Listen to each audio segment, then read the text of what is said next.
membimbing dalam setiap kehidupan kami di dalam nama Tuhan Yesus. Haleluya. Amin. Selamat pagi Bapak dan Saudara yang berkasih Tuhan Yesus. Selamat pagi. Shalom. Ya, puji syukur pada Tuhan sedang hari ini kembali kita boleh beribadah kepada Tuhan di tengah-tengah situasi kota kita yang luar biasa ya. Pada sejak Sabtu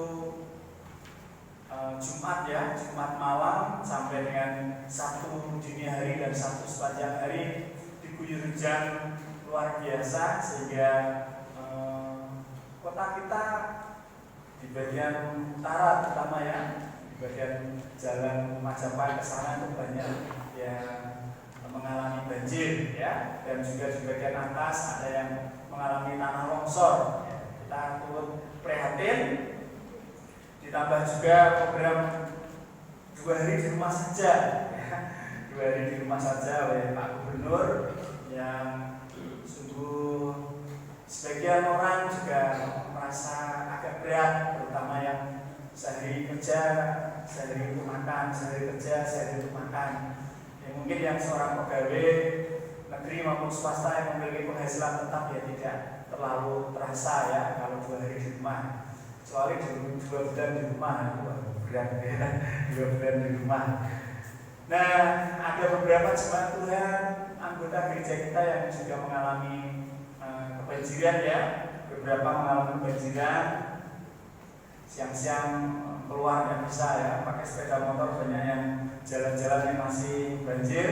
Akhirnya sore jam 3:30 atau jam 4 kami dengan keluarga Pak Diakon bisa keliling ke beberapa jemaat yang mengalami kebanjiran, terutama di Gria Pastia, di Muntuho, di Muten, di Kuaron. Ya, kami sampai sana ya, sampai mengalami air ya, masuk Terbesari bagian selatan masih tinggi, ada apa-apa.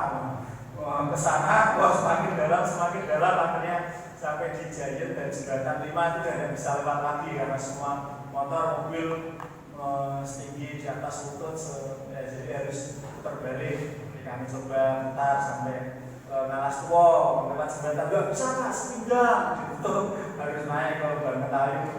Ya itulah upaya kita ya. Puji Tuhan, kalau gereja kita boleh ada dana tanggap darurat melalui diakonia ya. Diakonia yang panjenengan kumpulkan setiap bulan itu kita bisa untuk tanggap darurat, untuk segera kita juga bisa memberikan bantuan meskipun kecil ya, meskipun kecil. Nah, kemarin saya juga di Agro gereja kita, kalau memang banyak jemaat yang mengalami kebanjiran dan tidak segera surut sampai berhari-hari ya, saya mengambil mengkoordinir yuk bagaimana bentuk dapur umum di gereja nanti disalurkan seperti itu, atau yang mungkin berhari-hari kebanjiran semoga tidak ya bisa menginap di gereja, ada 2 lantai di sana. Jadi ya puji Tuhan gereja kita sudah ada seperti itu, dan bisa terus nantiasa berdoa. Kita berdoa saudara kita yang mengalami berbagai musibah juga di kota kita, dan jemaat kita juga Tuhan supaya terus tolong dan berkati. Ya, demikian juga untuk program 2 hari di rumah saja ya, kita juga sudah mendukung ya. Hari ini 1 hari kemarin di rumah saja karena hujan kebanjiran, hari ini bersih-bersih ya, tapi hari ini juga diam di rumah Tuhan ya, diam di rumah Tuhan. Jadi jangan takut, jenengan harus menjadi pelopor yang baik bahwa program 2 hari di rumah saja itu untuk mencegah COVID. Maksudnya adalah dilarang piknik, dilarang pergi ke kerumunan, ke tempat hangout, kongko-kongko, di pinggir-pinggir jalan begitu ya. Jangan diartikan tidak boleh ibadah. Ya, saya kemarin hari Rabu ketika berita itu turun, kami terus mengurus BPD dengan lintas aras, PDKS, kami terus hubungan. Ya, akhirnya diterbitkan dari kantor Kementerian Agama itu bahwa tidak ada yang namanya pelarangan itu ibadah. Ya. Kita kadang-kadang sembarangan sih ya, waduh 2 hari di rumah saja, enak ini rumah gitu. Nah, padahal bukan itu. Kalau ibadah ya udah apa-apa.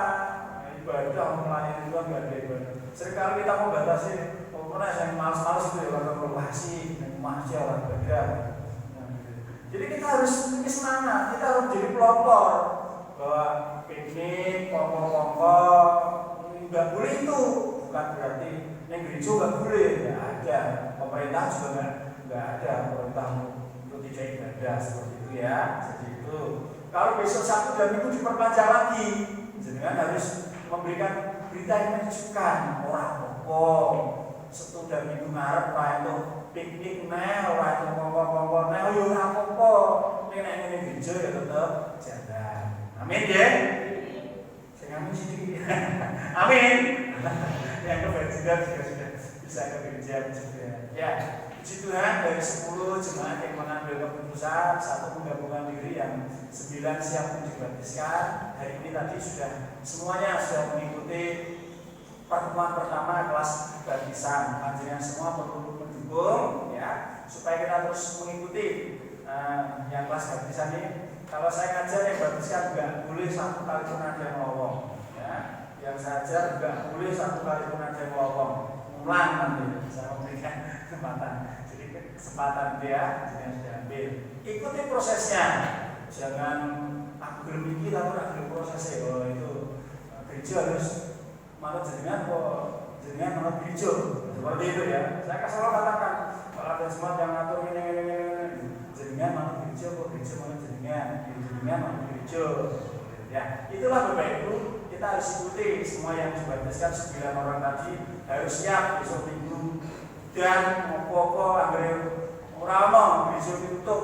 Saya tidak mau masuk sejarah guru-guru no pandemi, Pak Pendeta melarang ibadah, gereja ditutup, libur. Masuk sejarah gitu. Bisa tuh zamannya Pak Pendeta Kai, Pak Pendeta Lukas, gereja ini tutup orang ibadah. Wah ini panjenengan harus mendukung Bapak Ibu ya, panjenengan harus mendukung. Saudaraku, masuk dalam tema Februari, milikilah hati yang menyembah Tuhan. Kita akan terus semakin hari dalam situasi mencekam dan menakutkan seperti ini, kita akan memiliki hati yang sungguh-sungguh rindu ada menyembah Tuhan secara luar biasa.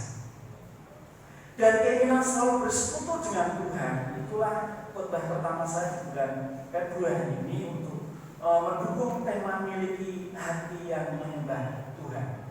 Nah Bapak Ibu, di musim penghujan seperti ini banyak sekali ya lalat, gitu ya, lalat di sekitar kita yang biasanya nggak ada lalat itu ada banyak sekali. Ya. Demikian juga ada lebah. Ya, kalau halaman-halaman kita menanam bunga atau apa kayak ada lebah-lebah. Nah, perbedaan yang mencolok antara kehidupan lebah dan juga kehidupan lalat itu bagaimana Bapak? Kalau panjenengan mengamati kehidupan lebah dan kehidupan lalat itu bagaimana? Lebah itu tawon ya, tawon, bi bahasa sederhana ya, bi. Nah, saudaraku, kita akan melihat perbedaan mata lebah dan mata lalat. Nah, lebah atau tawon itu Bapak Ibu itu selalu ingin mencari madu yang manis. Ya, lebah itu selalu ingin mencari mencari bunga-bunga yang bagus. Ya, lalu mencok kumbang itu lalu menghisap madunya. Lebah itu bersih, ingin selalu mencari tempat yang bersih, yang murni, yaitu bunga-bunga yang harum, tempat-tempat yang indah. Dan dari kehidupan yang demikian, kemudian yang dihasilkan adalah sesuatu hal yang menarik, yaitu apa? Sesuatu hal yang sangat berguna, menghasilkan yang menyehatkan, yaitu apa? Madu. Madu. Bukan maru ya, maru ini. Ngomong di buju, bono ya maju ya. Sebenarnya maju ini menyakitkan, tidak boleh ini ya. Maju, menyehatkan, sangat berguna di masa-masa pandemi seperti ini. Maju banyak dicari, digunakan sebagai suplemen untuk meningkatkan imun dan lain sebagainya. Lebah menghasilkan sesuatu hal yang baik, karena hidup didukung dan selalu mencari lingkungan yang baik dan bersih. Sebaliknya kehidupan lalat. Bagaimana kalau saudara mengamati lalat atau lawer, saudara? Lalat itu bahwa itu dikasih sesuatu yang enak, wangi, bagus, tidak mau. Boleh tempat-tempat yang jorok, ya. Tempat-tempat yang busuk, yang kotor, tempat-tempat yang jorok, sehingga karena komunitasnya itu tempat-tempat yang jorok, maka yang dihasilkan itu juga hal-hal yang menyakitkan, penyakit. Kalau makanan diencoki laler sampai lama mendok di situ, saudaraku, maka apa? Makanan itu karena sudah ada telur lalatnya, ketika kita makan ya akan menjadi penyakit. Itulah gambaran antara kehidupan lebah dan kehidupan lalat. Menjadi introspeksi kita, pertanyaan kita adalah, lalu apa yang ada di dalam mata hati saudara? Apa yang selalu ada dalam mata hati dan keinginan hati saudara, kehidupan rohani saudara? Apa yang selalu kita cari? Apakah kita ingin mencari hal-hal dunia yang jorok, yang kotor seperti lalat tadi? Maka yang akan saudara hasilkan adalah sesuatu hal penyakit. Kalau saudara senantiasa hidup di dalam dosa, kumpulan saudara orang-orang berdosa, dan senantiasa perbuatan dan kecenderungan kita dosa, maka yang kita hasilkan adalah kehancuran dan dosa. Tetapi sebaliknya, kalau kita memiliki mata rohani yang selalu menginginkan hal-hal yang bersih, hal-hal yang baik, yang ingin senantiasa menyenangkan hati Bapa di surga, orang ini juga akan memiliki iman yang sungguh-sungguh. Tentu kita akan mempunyai keinginan yang kuat untuk senantiasa bersekutu dengan sumber hidup kita, yaitu Tuhan. Gambaran ini pula, itu juga akan menjadi rambu-rambu atau indikator buat kita. Sekarang, apa yang menjadi kesukaan saudara setiap hari? Ini juga menjadi indikator buat kita. Apakah kita menginginkan hal-hal yang dosa, senantiasa hanya hati kita terpatri dalam video HP atau kerja baik, tapi kita sudah menjadi ini hal-hal yang murno, hal-hal kegiatan-kegiatan yang dosa dan sebagainya. Oh saudara, kalau demikian yang kita lakukan, maka saudara tinggal menunggu hasilnya. Tetapi di masa-masa pandemi seperti ini, kalau saudara banyak berdoa, banyak memuji-muji Tuhan, meskipun di tengah-tengah hambatan, tantangan, hujan, badai, banjir, dan lain sebagainya, saudara senantiasa berusaha mencari Tuhan, bersekutu dengan Tuhan. Maka apa yang dihasilkan dari komitmen saudara? Tuhan juga pasti akan memberkati saudara semua. Amin. Nah, Bapak Ibu, kita akan belajar dari Mazmur, dari Mazmur 42 ayat 1 sampai dengan yang ke-6 yang akan kita pelajari pada pagi ini. Bagaimanakah iman seseorang agar dia bersungguh-sungguh memiliki hidup yang senantiasa berbuah, menghasilkan buah yang nyata dalam kehidupannya, memiliki hati yang menyembah Tuhan. Itu dimulai dari iman yang dimulai dengan keinginan yang kudus terhadap Allah untuk bersekutu dengannya. Jadi ini harus kita bangun, Bapak.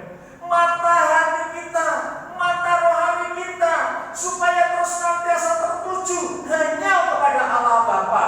Dimulai dari keinginan yang kudus, keinginan yang suci terhadap Tuhan, untuk senantiasa bersekutu dengan Tuhan. Dikatakan dalam ayat yang ketiga tadi, jiwaku haus kepada Allah yang hidup. Bilakah aku boleh datang melihat Allah? Bapak Ibu, iman dimulai dari keinginan yang kudus kepada Tuhan itu harus ada yang namanya rasa haus akan kasih yang kudus. Rasa haus. Haus itu Bapak Ibu ngorong. Kalau masa penghujan seperti ini mungkin saudara tidak terlalu merasakan haus saudara ya. Tetapi jangan kurang minum, jangan kurang minum.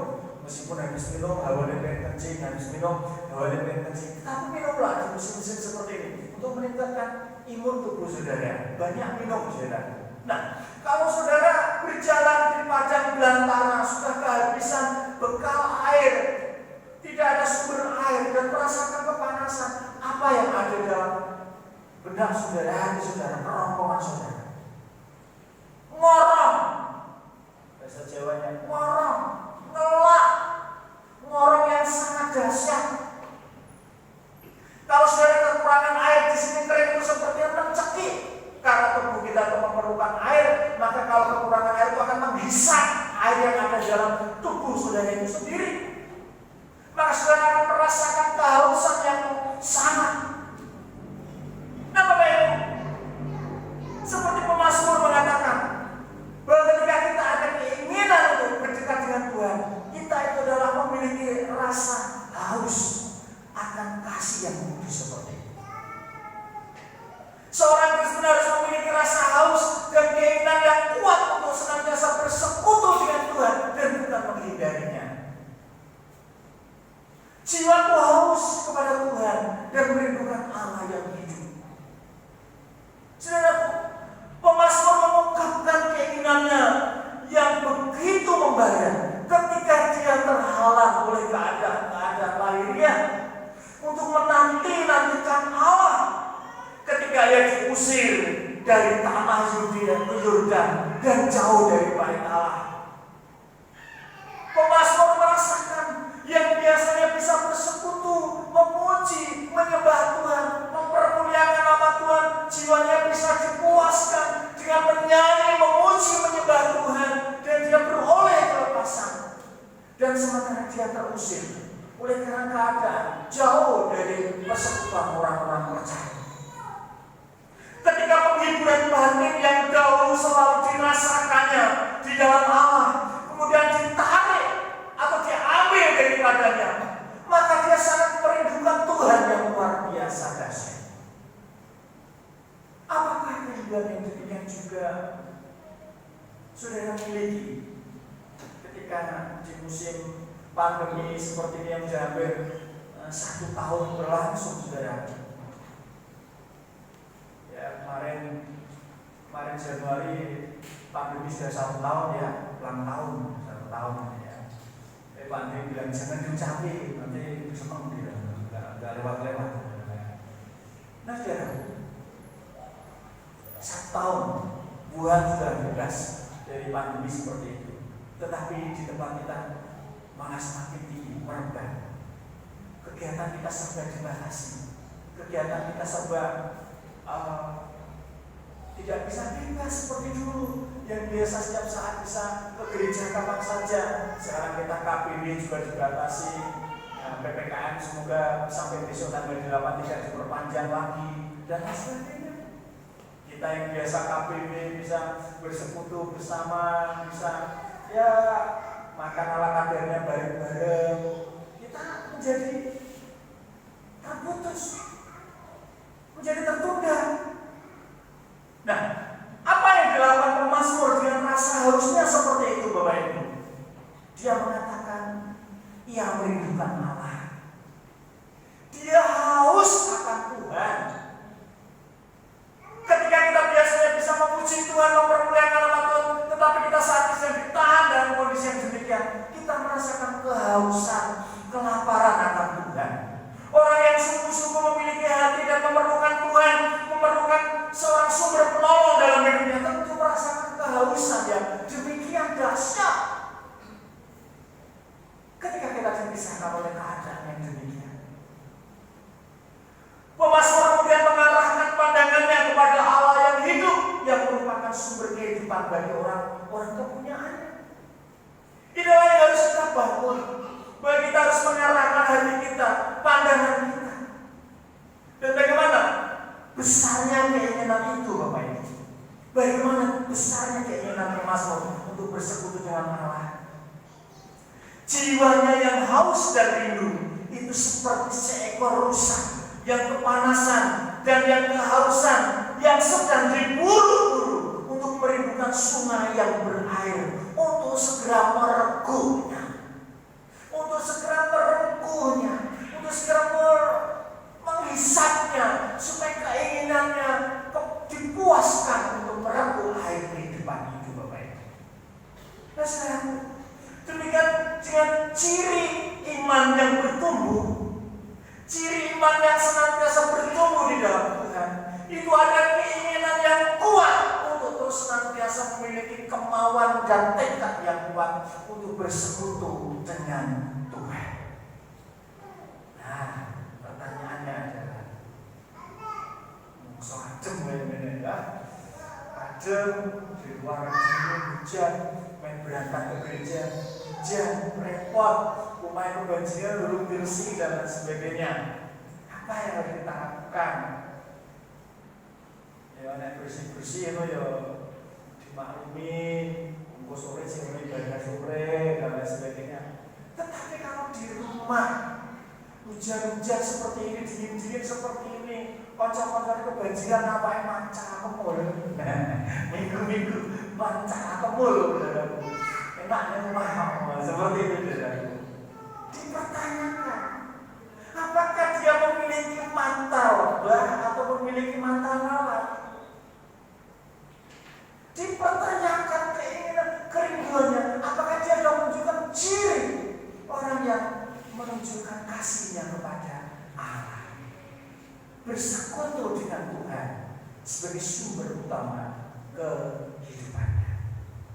Yang kedua, kasih kudusnya itu berduka karena hadirat Allah yang undur darinya. Kita perhatikan ayat yang keempat sampai dengan yang kelima. Air mataku menjadi makananku siang dan malam, karena sepanjang hari orang berkata kepadaku, di mana Allahmu? Inilah yang hendak aku ingat sementara jiwaku bulan-bulanan. Bagaimana aku berjalan maju dalam kepadatan manusia, mendahului mereka melangkah ke rumah Allah dengan suara sorak-sorai dan nyanyian syukur dalam keramaian orang yang mengadakan perayaan. Nah, Bapak Ibu, air mataku menjadi makananku siang dan malam. Itu menggambarkan ketika pemazmur dipaksa atau terpaksa untuk tidak bisa hadir di tempat yang paling disukainya, yaitu persekutuan dengan Tuhan atau ibadah. Persekutuan atau ibadah, dia ditarik, tidak bisa melakukan ini. Pasti terus akan merindukannya, akan meratapinya sampai didapatkannya kembali. Kita bisa membandingkan gereja-gereja pada saat ditutup oleh karena wabah COVID ini, Bapak Ibu ya. Sampai sekarang, Bapak Ibu, ada banyak gereja yang belum dibuka, termasuk gereja di tetangga kita, depan kita, samping kita. Sejak Maret sampai sekarang sudah 10 bulan lebih, 11 bulan belum dibuka sama sekali. Tidak bisa mengadakan ibadah sama sekali karena umatnya banyak ya, jumlahnya cukup banyak seperti itu. Bapak ya. Dan ketika sudah saya merasa ceritakan ya Bapak Ibu, ketika saya pagi-pagi, ketika saya jalan pagi seperti itu, biasanya sini lampu merah Songo sampai Google, jalan Majapahit, saudara, sampai di gereja itu Bapak Ibu, ada seorang bapak-bapak yang jatuh blok seperti itu. Saya dekati, saya bilang, Pak, pripun boten belum nggih, mana nopo takutnya kalau ada darah tinggi nanti stroke dan nggih Pak, boten nopo. Bapak badhe tidak putih, hanya sepeda motornya saja yang saya kirimkan. Kula badhe teng gereja, Pak. Kula pun damu boten teng gereja. Lah gerejane panjenengan pundi? Biasanya kula teng kayak tanggawan ya, tanggal itu daerah. Biasanya kula teng mriko. Ning niku kula badhe teng mriki teng Indo menawi dibuka. Tiba-tiba dibuka, dia ada luka di kakinya, celananya sobek seperti itu saudaraku, dia tidak saya tolong tak berdirikan, enggak, dia bisa duduk sendiri, saya ngobrol-ngobrol. Bapak Ibu, saya merasakan kerinduan Bapak ini yang luar biasa. Karena sudah sekian lama tidak bisa beribadah, gerejanya belum dibuka untuk bisa beribadah, tetapi dia memiliki keinginan yang kuat. Sudah berbulan-bulan aku tidak bisa berbakti. Aku hanya bisa berdoa secara mandiri, tapi tidak bisa hidup bersama-sama dengan persekutuan dengan jemaat yang lain. Ada rasa haus dan keinginan kuat untuk bersekutu, saudara. Sampai di depan gereja itu terjatuh, sepeda motornya ambruk, saudara. Apa ya?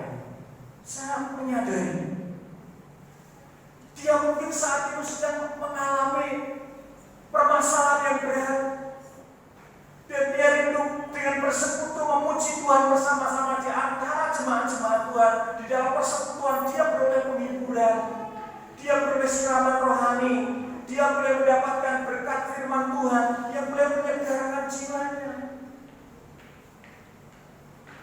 Keadaan gereja yang belum bisa dibuka itu merupakan seperti celaan buat dia. Dia mungkin di sekitarnya dikatakan oleh orang, di mana Tuhanmu? Engkau orang Kristen kok hari itu tidak bergereja? Di mana Tuhanmu? Lihat orang-orang lain bisa beribadah di tempat-tempat ibadahnya, gerejamu tidak buka, tidak ibadah. Itu merupakan seperti pemazmur saat ini yang dianggap merupakan sebagai celaan terhadap dirinya ketika dikatakan, di mana Tuhanmu? Di mana Allahmu? Di mana Tuhanmu? Mengapa tidak segera menolong engkau? Dikatakan dalam ayat yang keempat itu, Bapak Ibu.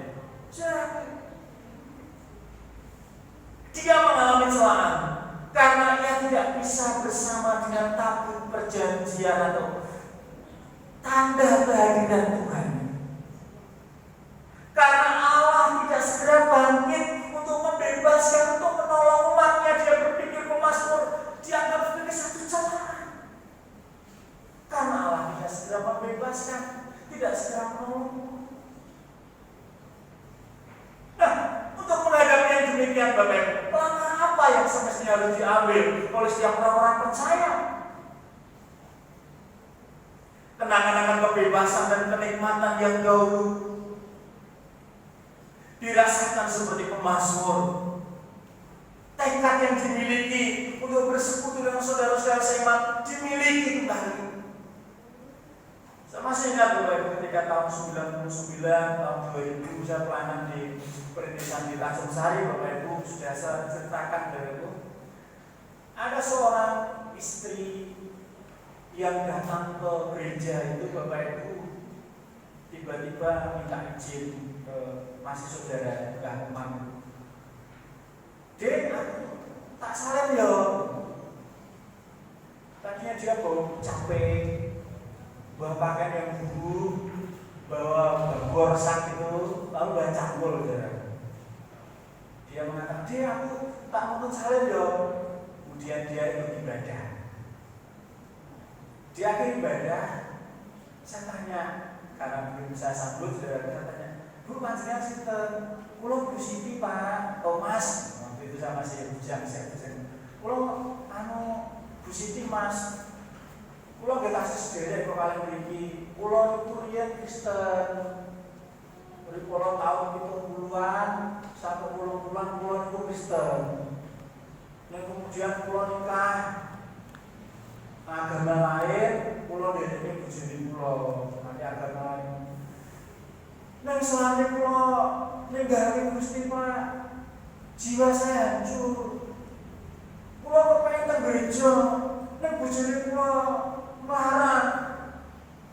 Anggere kula bali teng gereja, bojone kula kowe nek nang gereja tak pacul. Betul, saudara. Bu Siti mengatakan kowe nek nang gereja tak pacul kowe. Dan dia hidup di dalam keinginan untuk bersekutu dengan Tuhan, tetapi ada yang menghalanginya. Entahkah itu suaminya, keluarganya, atau lingkungannya yang mengecilkan dan lain sebagainya. Dan saya merasakan permasalahan yang dialami oleh Ibu Siti ini cukup berat daripada kita permasalahan ini. Kita masih bisa diizinkan beribadah dan lain sebagainya. Tetapi satu hal, dia begitu luar biasa. Seperti pemazmur berkatakan pada saat ini dalam ayat yang kelima, inilah yang hendak kuingat, sementara jiwaku gundah-gundahan.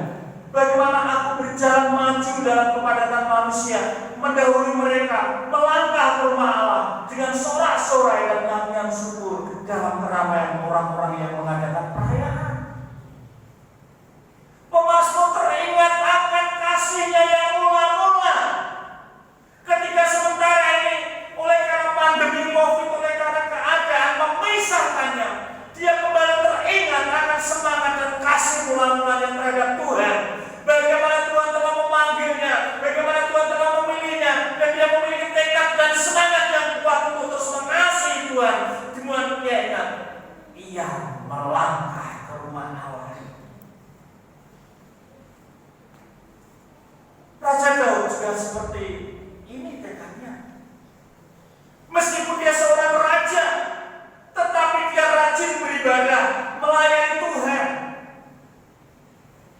Dia mengalahkan segala halangan dan tantangan. Nah, terlebih lagi kita, apapun pekerjaan saudara, kesibukan kita tidak mengalahkan Raja Daud yang adalah seorang raja yang demikian banyak pekerjaannya, kesibukannya, tetapi dia bertekad untuk terus melangkah ke rumah Tuhan. Raja Daud berjalan maju dalam kepadatan manusia. Dia tidak menganggap sebagai suatu penghinaan bahwa dia sebagai seorang raja dianggap hina pada martabatnya. Merendahkan diri seperti rakyat jelata beribadah berbaur dengan masyarakat jelata. Dan bahkan dia senang untuk melayani Tuhan. Artinya apa?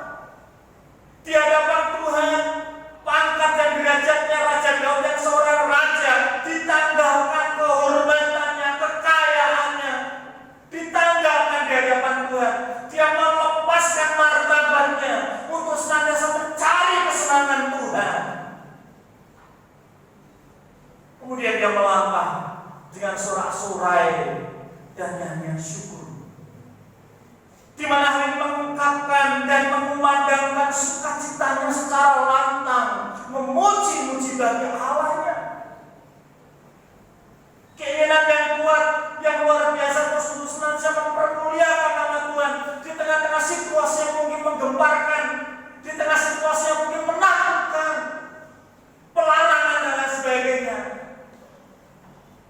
Tetapi Raja Daud atau pemazmur ini sungguh-sungguh dia melangkah dengan sorak-sorai, dengan nyanyian syukur.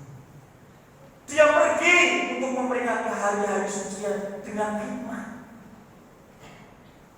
dengan penuh tekad dan semangat. Dia terus mencari Tuhan karena ada keinginan kerinduan yang kuat dan yang dahsyat untuk terus menyembah Tuhan. Bapak Ibu, hendaknya semangat yang demikian harus kita miliki. Ya, puji Tuhan kalau pemerintah masih terus mengizinkan meskipun daya tampung 50% ya Pak, dan sebagainya terus kita masih bebas dari rumah, tidak ada jegatan ya tadi ya Pak, ya tidak ada jegatan Pak. Sambil seperti tentara Myanmar yang mengajarkan kudeta, nyagatin dalam-dalam, nembak wong itu, main ini nggak ada ya. Di depan gereja kita juga nggak ada ya, aparat atau apa yang menanyakan kita, main ini, ojo, itu nggak ada ya. Itu artinya apa Pak? Seringkali kita terjebak di dalam ketakutan diri kita sendiri. Kita menghormati aturan pemerintah. Kita juga akan terus mendukung program pemerintah. Tetapi di satu sisi kita juga tidak boleh melupakan melayani Tuhan. Hidup mati kita ada dalam tangan Tuhan. Bukan ditentukan oleh COVID, bukan ditentukan oleh sakit penyakit yang panjenengan alami seperti itu. Terpapar COVID COVID kalau Tuhan nggak mengendaki meninggal dia tetap hidup. Amin. Banyak di antara saudara-saudara kita, anggota keluarga kita, saudara kita yang terkena COVID. Kalau Tuhan belum mengendaki mati atau meninggal, ya belum meninggal. Tapi kalau Tuhan mengendaki meninggal kapan saja dengan cara apapun ya Tuhan. Bukan sekedar omong dan ungkapan seperti ini, tetapi ini adalah menunjukkan iman kita yang sesungguhnya. Tadi sore saya memotivasi kepada jemaat kaum muda, remajanya 4 yang berangkat, pemudanya 1 ditambah saya 6 orang. Saya memotivasi kaum muda dengan mengatakan, Mas, sing semangat ya Mas. Ya, 5 orang ya, sing semangat Mas ya.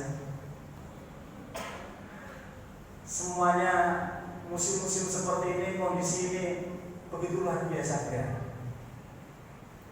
Panjenengan semua nanti akan menjadi generasi-generasi penerus di gereja ini ya Mas ya.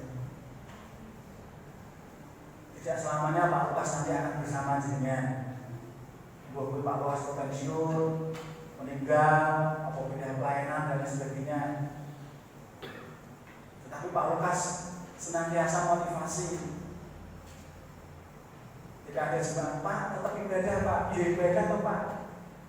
Pak Lukas tetap persekutuan remaja, ya tetap persekutuan remaja. Pak Lukas tidak pernah libur ke. Maksud saya adalah apa? Seperti yang saya katakan tadi pada pemuda, Mas, jenengan 1, 2, 3 orang berangkat ke gereja tetap tak layani Mas. Pak Lukas tetap melayani, tetap dampingi. Pak Lukas tidak mau dicap nanti suatu saat habis meninggal, pensiun, tidak pelayanan dikatakan pada waktu zamannya Pak Pendeta Lukas gereja tutup orang ibadah. Nek jemaat orang kebagian. Orang apa, orang masuk sejarah. Nenek pendeta melarang ibadah. Gereja itu tutup orang ibadah. Masuk sejarah ya saudara. Kau udah akan mengingat zamannya Pak Lukas toh, pas sama pandemi toh, gereja itu tutup orang ibadah. Akan masuk sejarah. Saya motivasi kamu muda seperti itu ya. Kamu muda yang tadi sore datang ya. Maksud saya adalah apa? Kita memiliki kerinduan yang dahsyat. Tidak ada satupun yang memisahkan. Apa yang dapat memisahkanku dari kasih-Mu Tuhan, sahabatku, aniayakan ketelanjangan.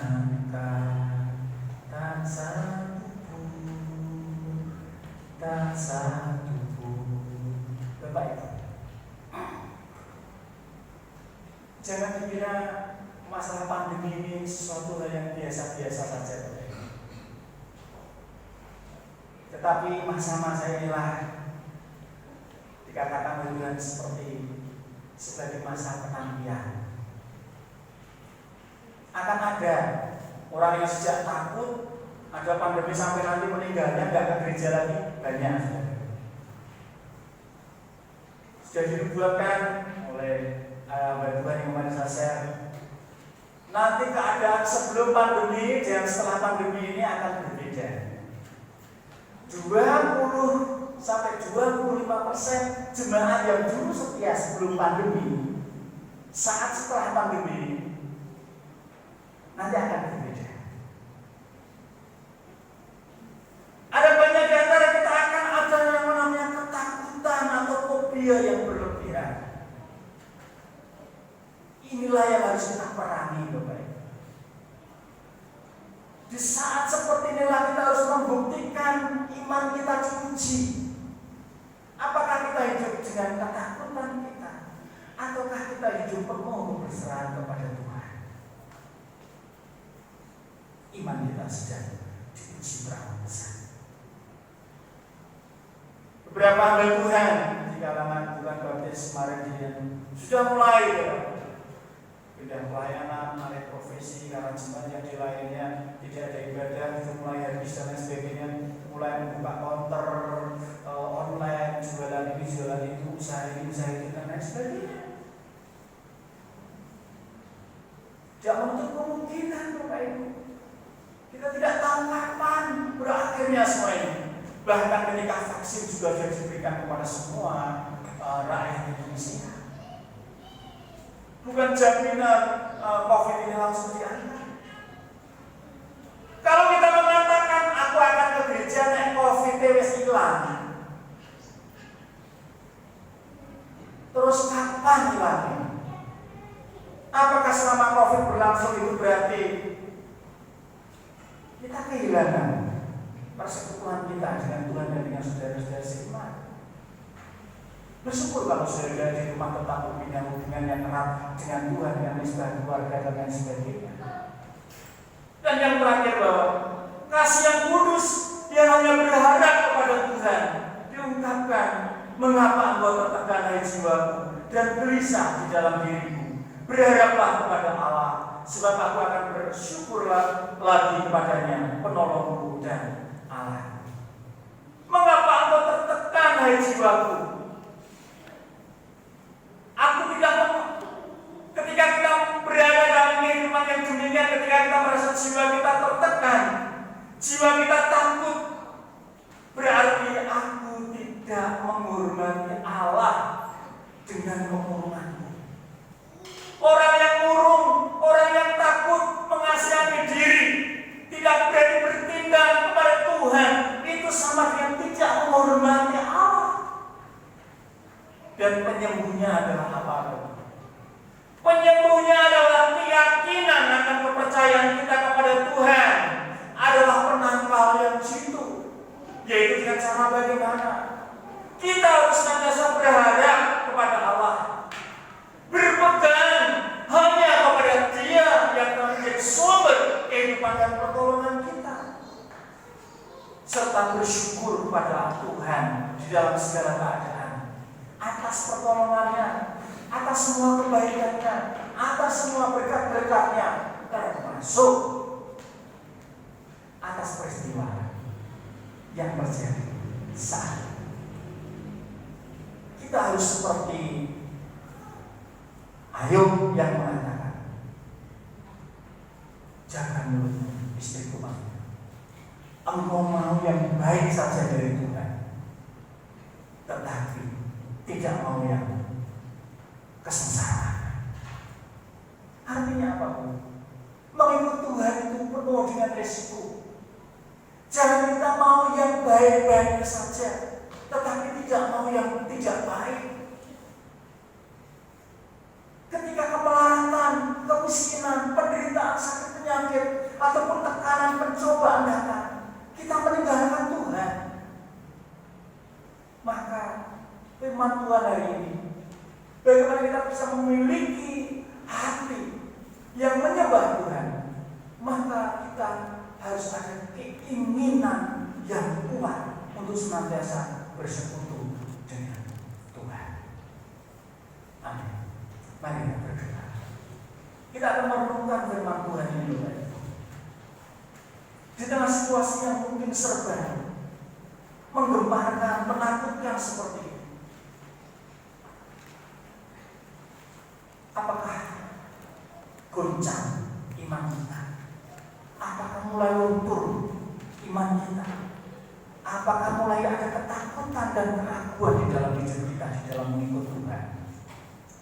Saudara, ketika keadaan semuanya baik-baik, mungkin kita dapat bersukacita dan kita bisa berkata, sampai mati Tuhan aku akan mengikut Engkau. Ya, ketika semua keadaan baik-baik saja. Tetapi ketika kenyataannya kita berhadapan pada situasi yang demikian berat pada saat ini, masihkah kita dapat berkata dan berkomitmen, aku akan mengikut Engkau Tuhan sampai mati. Kami ucap syukur Tuhan. Di dalam segala hal kami hendak bersyukur. mau tetap bergantung sepenuhnya kepada Tuhan. Dalam segala situasi Tuhan kuatkan kami. Mungkin secara manusiawi kami tidak kuat menghadapi persoalan ini sendirian, tetapi kami memiliki Allah yang dahsyat. Segala sesuatu terjadi atas izin Tuhan. Demikian juga segala sesuatu terjadi dalam hidup kami atas izin Tuhan pula. Dan pula yang memampukan kami Tuhan melewati badai ini. Dengan keinginan kuat kami untuk senantiasa bersekutu dengan Engkau ya Bapa. Maka Tuhan yang akan terus memelihara kemampuan kami. Bisa tapi belum. Menjadikan iman kami semakin teguh. Keinginan kuat kami untuk senantiasa bersekutu